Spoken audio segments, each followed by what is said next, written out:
This one is third part of this paper in which we discuss section C. तो section सी में यहाँ पे कुल 7 प्रॉब्लम है, जिसमें से कुछ इंटरनल चॉइस भी है। तो ये क्वेश्चन नंबर 22 से स्टार्ट हो रहा है। तो 22 में यहाँ पे पहला प्रॉब्लम कह रहा है, write the formula of the following coordination compound. यहाँ पे जो कोऑर्डिनेशन कंपाउंड है उसका नाम लिखा हुआ है ammine, bromido, chlorido, nitrito, N platinate second ion. अब यहाँ पे प्लेटिनेट लिखा हुआ है, और प्लेटिनेट मतलब कि मेटल का नाम आपने चेंज किया हुआ है। और ये नाम कब चेंज होता है? जब आपको पता है कि कॉम्प्लेक्स में आपके प्रेजेंट होता है कैटायन। यहाँ पे कैटायन होगा, और अगर यहाँ पे कैटायन होगा तो इसका नाम यहाँ पे पहले लिखा होना चाहिए, और नाम लिखा नहीं है, इसका मतलब कैटायन यहाँ से हटा हुआ है। और जब कैटायन पॉजिटिवली चार्ज यहाँ से हटेगा तो इस पूरे कॉम्प्लेक्स पे नेगेटिव चार्ज आना चाहिए। यानी क्लियर है कि यहाँ पे इसके ऊपर नेगेटिव चार्ज आएगा। तो यहाँ पे पहले लिगेंड लिखा हुआ है अमाइन, ब्रोमाइडो, क्लोराइडो, नाइट्राइडो, एन। सबके साथ यहाँ पे नंबर नहीं लिखा हुआ है, इसलिए सबका अमाउंट एक एक होना चाहिए। नाइट्राइटो एन लिखा हुआ है, मतलब नाइट्रो ग्रुप यहाँ पे प्रेजेंट होगा, और यहाँ पे डोनेशन कौन कर रहा होगा? नाइट्रोजन। अगर नाइट्राइटो ओ लिखा होता तो फिर उसको हम लोग ओ एन ओ इस तरीके से लिखते। तो चलिए इसका लिख दीजिए। प्लेटिनम लिख दिया हमने, फिर यहाँ पे एक अमाइन लिख देते हैं, क्लोराइडो लिख देते हैं, ब्रोमाइडो लिख देते हैं, और नाइट्राइटो एन है इसलिए NO2 लिखेंगे। ठीक, ये तो पूरा कॉम्प्लेक्स हो गया। अब यहाँ पे अगर चार्ज देखोगे तो एक माइनस इसका, एक माइनस इसका, एक माइनस इसका मिलके हो गया -3। इक्वल के दूसरी साइड आएगा तो +3 होगा, लेकिन यहाँ पे जो चार्ज है वो +2 है, इसलिए यहाँ पे -1 चार्ज आपको लगाना पड़ेगा। ये हो जाएगा इसका फॉर्मूला। इसका बी पार्ट है, give evidence that this and this are ionization isomer. Ionization isomer क्या होता है कि जब उसको आप आयनाइज कराओगे तो वो अलग अलग टाइप के आयंस जनरेट करेगा। जैसे इसको आयनाइज कराओगे तो ये सल्फेट आयन देगा, इसको आयनाइज कराओगे तो ये क्लोराइड आयन देगा। तो कह रहा है कि आप एविडेंस दे दो कि नहीं ये सल्फेट और क्लोराइड ही दे रहा है, यानी आपको इनडायरेक्टली इसका टेस्ट बताना है। तो चलो इसका टेस्ट कर दो। यहाँ पे क्या करते हैं हम लोग, इसका रिएक्शन कराते हैं BaCl2 के साथ। तो जैसे BaCl2 के साथ कराओगे बनाता है बेरियम सल्फेट, और इसका आपको मिल जाता है व्हाइट प्रेसिपिटेट। तो ये प्रूफ हो जाएगा।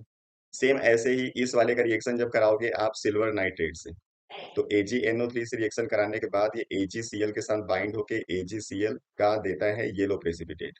ये भी आपको पता चल जाएगा। तो यहाँ पे जो अलग अलग प्रेसिपिटेट के कलर आते हैं, इनसे इंडिकेट होगा कि कहाँ पे सल्फेट आयन आ रहा है और कहाँ पे क्लोराइड आयन आ रहा है। तो इस तरीके से इसको प्रूव कर देंगे। चलिए, इसका सी है, the bonding in metal carbonyls is synergic, explain. अब यहाँ पे जो बॉन्डिंग है मेटल कार्बोनिल्स के अंदर वो सिनर्जिक टाइप का है, ये आपको एक्सप्लेन करना है। ये सिनर्जिक बॉन्डिंग क्या होती है पहले इसको समझ लेते हैं थोड़ा सा। जैसे मेटल और कार्बोनिल के बीच में आप बॉन्ड बनाते हो, ठीक है। जब मेटल और कार्बोनिल के बीच में बॉन्ड बनेगा तो उस कंडीशन में होता क्या है, यहाँ पे जो कार्बोनिल ग्रुप है ये बिहेव करता है एक लिगेंड की तरह, और लिगेंड की प्रॉपर्टी होती है कि वो इलेक्ट्रॉन पेयर को डोनेट करता है मेटल को। तो ये इलेक्ट्रॉन पेयर मेटल को डोनेट कर दिया, और यहाँ पे एक बॉन्ड बन गया। ठीक, अब उसके बाद यहाँ पे जो कार्बोनिल्स होता है उसके पास भी एम्प्टी p ऑर्बिटल होता है, और यहाँ पे मेटल के पास पहले से ही कुछ इलेक्ट्रॉन प्रेजेंट होते हैं। ऐसा तो है नहीं मेटल है तो इसके पास कोई इलेक्ट्रॉन ही नहीं होगा, इलेक्ट्रॉन इससे ले रहा है, लेकिन इसके पास खुद का भी तो इलेक्ट्रॉन होता है। तो जब यहाँ पे कार्बोनिल्स मेटल को इलेक्ट्रॉन ट्रांसफर करके बाइंड हो जाता है सिग्मा बॉन्ड के थ्रू, उसके बाद ये जो मेटल होता है वो अपना इलेक्ट्रॉन ट्रांसफर कर देता है इस लिगेंड के p ऑर्बिटल को। तो यहाँ पे इलेक्ट्रॉन इसमें जब शिफ्ट होगा तो यहाँ पे एक्स्ट्रा बॉन्डिंग आ जाएगी, और वो बॉन्डिंग कौन सी होगी? Pi bonding. और इस पाई बॉन्डिंग का जो फॉर्मेशन होता है इसको हम लोग बोलते हैं बैक बॉन्डिंग। बैक बॉन्डिंग क्यों बोलते हैं? क्योंकि एक जो मेन बॉन्डिंग है वो हो चुकी है, अब ये दूसरी बॉन्डिंग हो रही है, वो भी अपोजिट डायरेक्शन में। मतलब पहले बॉन्डिंग में जो इलेक्ट्रॉन दिया था, दूसरे बॉन्डिंग में उसका अपोजिट वाला एलिमेंट इलेक्ट्रॉन दे रहा है। तो इसी जो बैक बॉन्डिंग होती है इस मेटल के और कार्बोनिल के बीच में, when electron is transferred from metal to carbonyl, इसी को हम लोग सिनर्जिक बॉन्डिंग बोलते हैं। ये कार्बोनिल कंपाउंड्स के अंदर पाया जाता है, और इसी वजह से इन सारे कॉम्प्लेक्स को हम लोग पाई कॉम्प्लेक्स या पाई कंपाउंड बोलते हैं। क्वेश्चन नंबर 23 है, write the Nernst equation and calculate EMF of the following cell at 298 kelvin. ये हमेशा 298 पे ही होता है, इसलिए इसको हम स्टैंडर्ड कंडीशन बोलते हैं, इसलिए स्टैंडर्ड वैल्यू यहाँ पे दिया जाता है आपको। तो सबसे पहले नस्ट इक्वेशन लिखते हैं।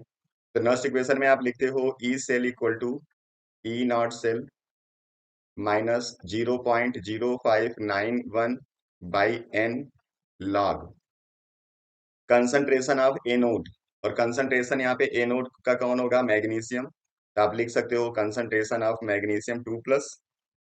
नीचे होता है कंसंट्रेशन ऑफ कैथोड, कैथोड पे कॉपर है, इसे लिख दोगे कंसंट्रेशन ऑफ कॉपर 2+। यही आपको करना है। तो चलिए इनकी वैल्यू यूज कर लीजिए। ईएमएफ मतलब ई सेल आपको बताना है। ये हो जाएगा ई नॉट सेल जिसकी वैल्यू दिया है 2.71 माइनस 0.0591 बाई एन। एन यहाँ पे चार्ज होता है जो कैंसिल आउट होता है। यहाँ पे दोनों के ऊपर डबल चार्ज है इसलिए यहाँ पे 2 इलेक्ट्रॉन इन्वॉल्व होगा, इसलिए एन की वैल्यू 2 लिखना है। लॉग इसका कंसंट्रेशन लिखोगे 0.1, इसका लिखोगे 0.01। ये हो गया 10⁻⁻1, ये हो जाएगा 10⁻⁻2, ये ऊपर आ जाएगा तो हो जाएगा 10⁻2 माइनस 10⁻1 मतलब 10, और log 10 की वैल्यू होती है 1, यानी पूरा ये खत्म हो जाएगा। तो बस इसको 2 से डिवाइड करो और इसमें से माइनस कर दो, यही इसका आंसर हो जाएगा। तो 2 से डिवाइड करोगे तो 0.0418 लगभग इतना आ जाएगा। तो 2.7100 में से 0.0295 माइनस कर दो, ये हो जाएगा 50862, ये इसका आंसर हो जाएगा, इतना वोल्ट। ये ईएमएफ हो गया। अब आते हैं हम लोग इसके बी पार्ट पे। इसका बी पार्ट कह रहा है what is the advantage of mercury cell over Leclanche cell. जो लेकलांचे सेल होता है ना, इसको हम लोग ड्राई सेल बोलते हैं। जो सेल आप लोग यूज करते हो रिमोट में और वॉचेस में, टार्च में, वो लेकलांचे सेल होता है। और जो ये ड्राई सेल होता है जनरली होता क्या है, जब आप इसको यूज करोगे तो जैसे जैसे टाइम पास होता है वैसे वैसे धीरे धीरे इसका जो वोल्टेज होगा वो कम होता जाएगा और फिर ड्राई हो जाएगा। लेकिन जो मरकरी सेल आप यूज करते हो, मरकरी सेल का जो वोल्टेज होता है ना वो डाउन नहीं होता, यानी अपने लाइफ में जब तक ये काम करता रहेगा सेम वोल्टेज प्रोवाइड करता है, फिर एकाएक डेड हो जाएगा। तो जब ये सेम वोल्टेज प्रोवाइड करता है तो इसी पे आपसे रीजनिंग प्रॉब्लम पूछता है कि ये मरकरी सेल ऐसा क्यों करता है, why mercury cell produce same voltage throughout its life. तो इसका आंसर आप क्या लिखते थे कि जो इसका ओवरऑल रिएक्शन आप लिखते हो मरकरी सेल का, उसमें कोई आयंस इन्वॉल्व नहीं होता।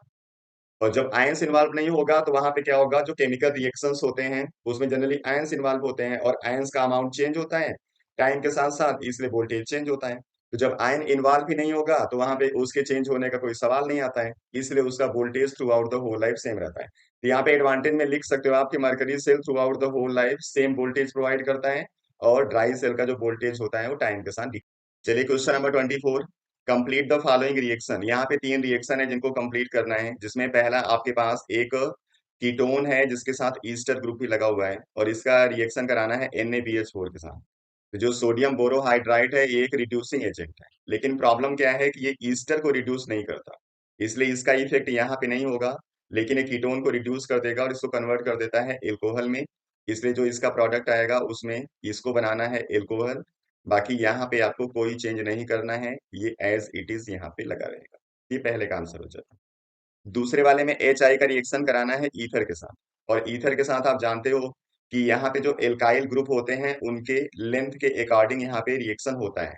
तो जो एल्काइल ग्रुप बड़ा होता है उसके साथ एल्कोहल आता है, और जो एल्काइल ग्रुप छोटा होगा उसके साथ आपको आई लगाना होता है। लेकिन अगर कोई एल्काइल ग्रुप हो जाता है टर्शियरी तो उसके साथ हमेशा आई आता है। यहाँ पे ये टर्शियरी है इसलिए इसके साथ आई लगाना है, इसके साथ H लगाना है। तो ये क्या बनेगा, CH3 3 C के साथ आई आ जाएगा और यहाँ पे आ जाएगा C2H5OH। अगर ये प्राइमरी और सेकेंडरी तक होता तो बड़े वाले के साथ हमेशा आपको एल्कोहल बनाना होता, यहाँ पे छोटे वाले के साथ एल्कोहल बनता है जब ये कोई टर्शियरी होता है। तो तीसरा वाला है यहाँ पे नाइट्रेशन करना है, और ये जो ग्रुप है ये आपका एथॉक्सी ग्रुप है, और जो एथॉक्सी ग्रुप होता है वो इलेक्ट्रॉन डोनेटिंग ग्रुप होता है, और जब ये इलेक्ट्रॉन को डोनेट करेगा तो ये आर्थो पैरा डायरेक्टिंग होगा, इसलिए आपको इस नाइट्रेशन को करना होगा आर्थो पैरा पोजीशन पे। पैरा पोजीशन सबसे स्टेबल पोजीशन होता है, इसलिए हम लोग यहाँ पे पैरा प्रोडक्ट बना देते हैं। यहाँ पे लिखोगे OCH3 C2H5 है, C2H5 लिख सकते हो, और यहाँ पे लिख देना आपको NO2, ये इसका हो जाएगा प्रोडक्ट। चलिए चलते हैं अगले पे। क्वेश्चन नंबर 24 है यहाँ पे, give the structures and IUPAC name of the product expected from the following reaction. यहाँ पे 3 रिएक्शन है, उस रिएक्शन के फाइनल प्रोडक्ट आपको लिखने हैं और उसका IUPAC नाम लिखना है। तो पहला है catalytic reduction of butanal. Butanal मतलब क्या हो गया, CH3 CH2 CH2 CHO, this one is the butanal. इसका कैटेलिटिक रिडक्शन करना है। रिडक्शन आप किसी के साथ करा सकते हो, जैसे LiAlH4 हमने यूज कर लिया। जब ये रिड्यूस करेगा तो एल्डिहाइड को कन्वर्ट करता है एल्कोहल में, वो भी प्राइमरी। कीटोन होता तो सेकेंडरी एल्कोहल बनता, तो यहाँ पे एल्कोहल बन जाएगा। तो प्रोडक्ट होगा CH3 CH2 CH2 CH2 and OH। 4 carbon का एल्कोहल है, इसलिए इसका नाम क्या हो जाएगा? ब्यूटेनॉल। तो पहला आंसर हो जाएगा ब्यूटेनॉल। सेकेंड है reaction of propanone with methyl magnesium bromide followed by hydrolysis. यहाँ पे आपको रिएक्शन कराना है किसके साथ? ग्रिगनार्ड रिएजेंट के साथ। किसका? किसी कार्बोनिल कंपाउंड का। ये 2 स्टेप का रिएक्शन है। ये रिएक्शन कैसे होता है देख लीजिए। आपके पास प्रोपेनोन है, प्रोपेनोन मतलब CH3COCH3। तो सबसे पहले इसका रिएक्शन कराओगे मिथाइल मैग्नीशियम ब्रोमाइड से, तो एक इंटरमीडिएट बनता है जिसमें आप MgBr को लगाते हो O के साथ और इस CH3 को इसी कार्बोनिल कार्बन पे अटैच कर देते हो, तो आपका इंटरमीडिएट बन जाता है CH3। C के साथ CH3 आ जाएगा, ये CH3 पहले से था, ये हो जाएगा OMgX। अब इसके बाद इसकी हाइड्रोलिसिस होगी, O के साथ H आता है और MgBr के साथ OH जाएगा। तो जो फाइनल प्रोडक्ट आएगा वो बनता है CH3C CH3 CH3, ये पहले से था, O के साथ आ जाता है H और बाई प्रोडक्ट आता है MgOH। X की जगह Br यहाँ पे तो Br लिख देते हैं। तो इसी का नाम आपसे पूछा हुआ है। तो 1 2 3 दूसरे पे मिथाइल ग्रुप है और दूसरे पे ही आपका एल्कोहलिक ग्रुप है। तो क्या लिखोगे इसको? 2 पे मिथाइल है इसलिए 2 मिथाइल, और एल्कोहल भी 2 पे है इसलिए लिखोगे प्रोपेन 2 ऑल, ये इसका नाम हो जाएगा। तीसरा है mononitration of phenyl ethanoate. Phenyl ethanoate मतलब क्या होता है? जो आपका बेंजीन रिंग होगा इसके ऊपर लगा होगा OCOCH3, ये इथेनोएट हो गया फिनाइल ग्रुप के साथ। अब इसका मोनोनाइट्रेशन करना है, यानी सेम रिएक्शन कंसंट्रेट HNO3 और कंसंट्रेट H2SO4 की प्रेजेंस में। लेकिन प्रॉब्लम क्या है कि जब आप कंसंट्रेट यूज करते हो तो मोनोनाइट्रेशन नहीं होता, और मोनोनाइट्रेशन आपको कराना है तो अब इसकी जगह आपको यूज करना पड़ेगा क्या? Dilute HNO3। और इसके साथ अब आपको H2SO4 यूज नहीं करना है, नहीं तो फिर ये स्ट्रांग नेचर शो करेगा। आप डाइल्यूट HNO3 से इसका रिएक्शन जब कराते हो तो आर्थो पैरा प्रोडक्ट मिलता है, जिसमें पैरा प्रोडक्ट होगा मेजर प्रोडक्ट, इसलिए पैरा पे नाइट्रो ग्रुप लगाना है। तो ये OCOCH3 ऐसे ही रहेगा, यहाँ पे लगा दोगे NO2। अब इसी का IUPAC आपको नाम लिखना है। तो ये इतना क्या था? फिनाइल इथेनोएट, और आपने इसमें क्या लगा दिया? Nitro group. वो भी किस नंबर पे लगाया है? 4th नंबर पे। तब इसको लिख सकते हो 4 नाइट्रो फिनाइल इथेनोएट। चलिए अगले पे चलते हैं हम लोग। क्वेश्चन नंबर 25 है an aliphatic compound A with the molecular formula this react with, यहाँ पे रिएक्शन अभी हम छोड़ते हैं, पहले इसको देखते हैं। जो कंपाउंड है वो आपका ये लिखा हुआ है, यानी इसमें ऑक्सीजन एक है, और एक ऑक्सीजन वाला आपके पास बहुत सारा कंपाउंड हो सकता है, जिसमें एल्कोहल हो सकता है, ईथर हो सकता है, कोई भी एल्डिहाइड हो सकता है, कीटोन हो सकता है। तो इसमें कौन होगा कौन नहीं होगा, पहले इसी को जस्टिफाई कर देते हैं, उसके बाद फिर आगे बढ़ेंगे क्या लिखा हुआ है इसमें। तो 3 कार्बन का अगर हम बनाएं इन चारों कंपाउंड को, एल्कोहल बनेगा CH3 CH2 CH2 OH, ether बनेगा CH3 CH2 OCH3, एल्डिहाइड बनेगा CH3 CH2 CHO, और कीटोन बनेगा CH3 COCH3। तो इस फार्मूले को पहले देख लो कौन फॉलो कर रहा है कौन फॉलो नहीं कर रहा है, जो नहीं कर रहा होगा वो पहले ही हट जाएगा, फिर हम आगे पढ़ेंगे उसको। तो यहाँ पे कुल हाइड्रोजन 6 है, और एल्कोहल यहाँ पे देखोगे तो हाइड्रोजन को आपको दिख रहा होगा 8, यानी कि ये एल्कोहल नहीं है। यहाँ पे ईथर देखोगे तो यहाँ पे भी हाइड्रोजन 8 है, ये ईथर भी नहीं हो सकता। मतलब क्लियर हो गया कि आपका जो ये कंपाउंड होगा वो या तो एल्डिहाइड होगा या फिर कीटोन होगा। ठीक है, अब इन दोनों में क्या होगा उसकी इंफॉर्मेशन आपको आगे मिलेगी, तो चलो आगे बढ़ते हैं। तो ये react with phenyl hydrazine to give compound B. अब फिनाइल हाइड्राजीन के साथ रिएक्शन एल्डिहाइड भी शो करता है, कीटोन भी शो करता है, तो यहां से क्लियर नहीं होगा कि ये क्या है, इसलिए आगे बढ़ते हैं। Reaction of A with I2 in alkaline medium on warming give a yellow precipitate C. अब यहाँ पे कह रहा है कि जो कंपाउंड है वो जब आयोडीन के साथ रिएक्शन करता है एल्कलाइन मीडियम में तो एक येलो प्रेसिपिटेट बनता है, और इस रिएक्शन को अगर आप ध्यान से सोचोगे तो आपको पता चलेगा ये आइडोफॉर्म रिएक्शन है। और आइडोफॉर्म एल्डिहाइड कीटोन दोनों देते हैं, लेकिन वहां पे एक कंडीशन है जिसको फॉलो करना होता है, और वो कंडीशन क्या है कि चाहे एल्डिहाइड होगा चाहे कीटोन होगा, टर्मिनल पे ये ग्रुप आना चाहिए। तो टर्मिनल पे ये ग्रुप यहाँ कीटोन में तो दिख रहा है, लेकिन एल्डिहाइड में टर्मिनल पे ये ग्रुप नहीं आएगा, क्योंकि ये 2 कार्बन के बाद CO ग्रुप आपको एल्डिहाइड में मिलेगा, और ये CO ग्रुप सेकेंड कार्बन पे होना चाहिए। इसलिए अब आपका जो कंपाउंड होगा वो एल्डिहाइड भी नहीं होगा, ये होगा क्या, कीटोन। अब इसी कीटोन से आप इसका पूरा आंसर लिख दोगे। तो सबसे पहला है कि कंपाउंड ए क्या है, तो कंपाउंड ए हो गया कीटोन, मतलब एसीटोन। अब इसका रिएक्शन कराना है फिनाइल हाइड्राजीन के साथ, तो चलो फिनाइल हाइड्राजीन से इसका रिएक्शन करा दो। तो ये हो गया आपका कीटोन, और ये है फिनाइल हाइड्राजीन NH2 NH, इसके साथ बेंजीन रिंग। और आपको पता है कि जब अमोनिया डेरिवेटिव से रिएक्शन कराते हो कार्बनिक कंपाउंड का, तो इस O और H2 को बाहर करना है और इस कार्बन और इस नाइट्रोजन को डबल बॉन्ड से जोड़ना है। तो प्रोडक्ट यहाँ पे बन जाएगा CH3 double bond N NH, और यहाँ पे आ जाएगा बेंजीन। ये हो गया प्रोडक्ट बी, ये हो गया आपका ए। उसके बाद आगे कह रहा है कि ए रिएक्ट करता है आयोडीन के साथ, ये रिएक्शन करा दो।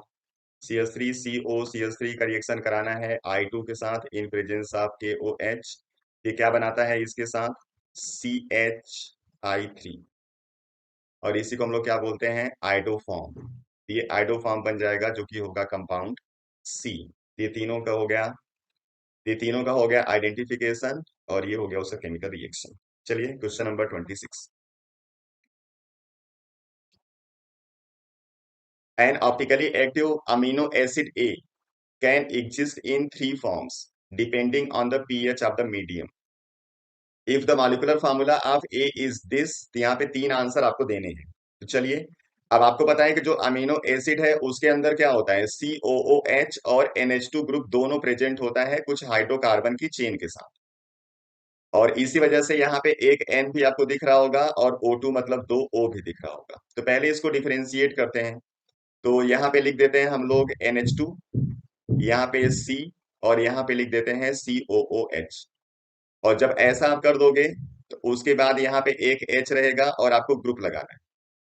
तो यहाँ पे जो कमी आपको दिख रही होगी वो CH3 की दिख रही है।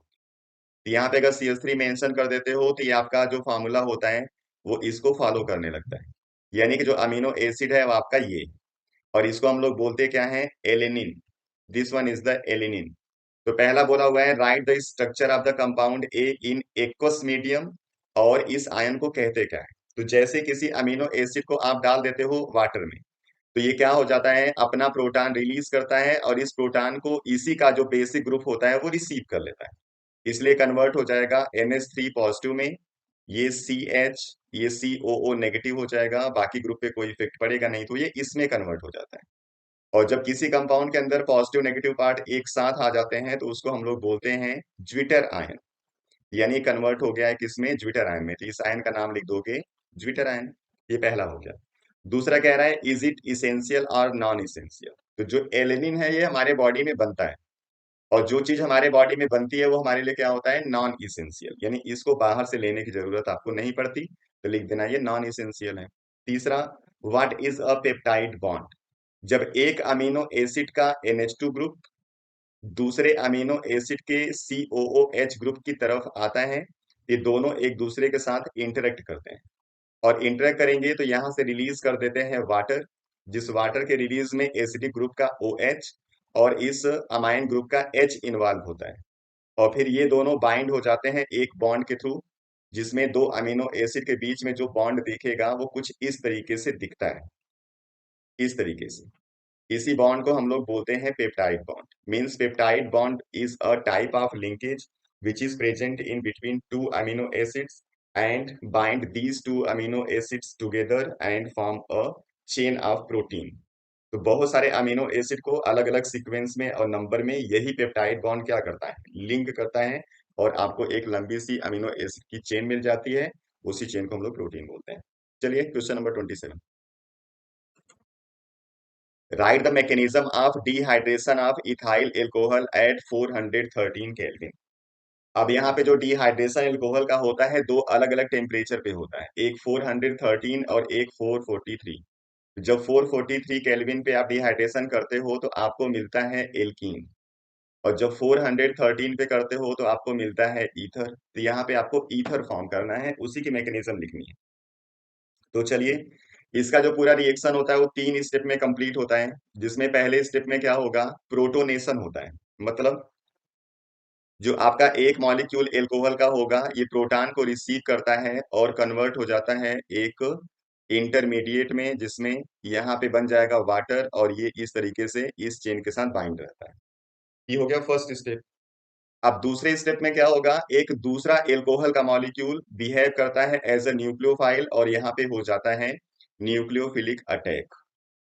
तो ये हो गया एक मॉलिक्यूल दूसरा, और ये आपका स्पीसीज पहले से जो बना हुआ है, ये पॉजिटिव चार्ज यहाँ पे है। अब इसका जो पॉजिटिव चार्ज है वो इस कार्बन पे अटैक करता है, क्योंकि ये अपना इलेक्ट्रॉन लेके बाहर जाने लगता है। इसलिए जो प्रोडक्ट आपको मिल जाएगा उसमें CH3 CH2 O पे H, और इसी O के थ्रू ये बाइंड हो जाता है इस तरीके से। अब इस पे आ जाएगा पॉजिटिव चार्ज, और यहाँ से वाटर हो गया बाहर। अब उसके बाद फिर तीसरा स्टेप होता है जिसको बोलते हैं डीप्रोटोनेशन। फिर ये हाइड्रोजन अपना इलेक्ट्रॉन शिफ्ट कर देगा O के ऊपर और अपने H प्लस के फॉर्म में बाहर हो जाएगा, और इस तरीके से आपको मिल जाता है ईथर। तो सेम यही रिएक्शन आपको लिखना होता है जब आप टेम्परेचर यूज करते हो 413 केल्विन। ठीक है, चलिए question number 28। The rate constant for the first order decomposition of H2O2 is given by the following equation. Calculate EA and log A for this reaction. R की वैल्यू यहाँ पे ये दिया गया है। ठीक है, तो अब आर्हीनियस इक्वेशन आपने पढ़ा हुआ है, K equal to A into e to the power minus E A by R T. और अगर इसी को लॉग के फॉर्म में लिखोगे तो आप लिखोगे log K equal to log A minus E A by 2.303 R T. ये जो रिलेशन है वो यहीं से दिया गया है, तो इसको और इसको आप कंपेयर करोगे, आपको log a की वैल्यू मिल जाएगी क्या, 14.34। तो एक आंसर तो हो गया log a की वैल्यू ये। दूसरा, आप इस पूरे रिलेशन को इसके साथ इक्वेट करोगे। ठीक है, तो क्या मिलेगा, E A by 2.303 R T equal to 1.25 10 की पावर 4 बाई टी। ये टी टी कैंसिल कर देंगे, आपको ई ए बताना है, तो ई ए हो जाएगा 1.25 इंटू 10 की पावर 4 इंटू 2.303 इंटू आर की वैल्यू जो कि होता है 8.314, यहाँ पे 8.3 केवल दिया हुआ है, तो आप 8.3 यूज कर लोगे। तो इसको मल्टीप्लाई करने पे आपको जो आंसर मिलेगा वो होगा 23.89 इंटू 10 की पावर 4। अगर डेसिमल यहाँ लिखना चाहोगे तो आप लिख सकते हो 2.389 इंटू 10 की पावर 5। ये लिख देना आप जूल पर मोल में। इसी में बी पार्ट कह रहा है how does catalyst increase the rate of reaction. तो यहाँ पे क्या होता है, जब किसी भी रिएक्शन को आप प्रोसीड करते हो तो जो रिएक्टेंट होता है उसकी अपनी कुछ एनर्जी होती है, और उसको एक एनर्जी बैरियर को क्रॉस करना होता है प्रोडक्ट में चेंज होने के लिए। और इस एनर्जी बैरियर को क्रॉस करने के लिए उसको कुछ अमाउंट ऑफ एनर्जी की जरूरत पड़ती है, and that amount of energy is called activation energy. तो इतनी एनर्जी इसको चाहिए, तब ये क्या होता है, रिएक्टेंट प्रोडक्ट में चेंज हो जाता है। तो जब आप कैटलिस्ट को यूज कर लेते हो तो क्या करता है, इस सेम रिएक्शन को प्रोसीड कराता है किसी दूसरे वे के थ्रू, और जिस पाथवे में जो एनर्जी बैरियर होगा वो कम होगा। मतलब मान लो एनर्जी बैरियर ये हो गया, पहले से कम हो गया, तो अब ये क्या करेगा, इस रिएक्शन को प्रोसीड कराता है इस पाथवे के थ्रू, और जब इस पाथवे के थ्रू रिएक्शन को प्रोसीड करा दिया तो अब एक्टिवेशन एनर्जी क्या हो गई, कम हो गई। और जब एक्टिवेशन एनर्जी कम हो जाती है तो जो मोर रिएक्टेंट मॉलिक्यूल्स होते हैं they are converted into the product, and when more reactant is converted into product then the rate of reaction increases. इसलिए रेट ऑफ रिएक्शन कैटलिस्ट को ऐड करने के बाद इंक्रीज हो जाता है। तो ये तो हो गया पूरा सेक्शन सी। अब हम सेक्शन डी के साथ आएंगे नेक्स्ट वीडियो में, तब तक आप लोग पढ़ते रहिए, अपना ख्याल रखिए। Thank you.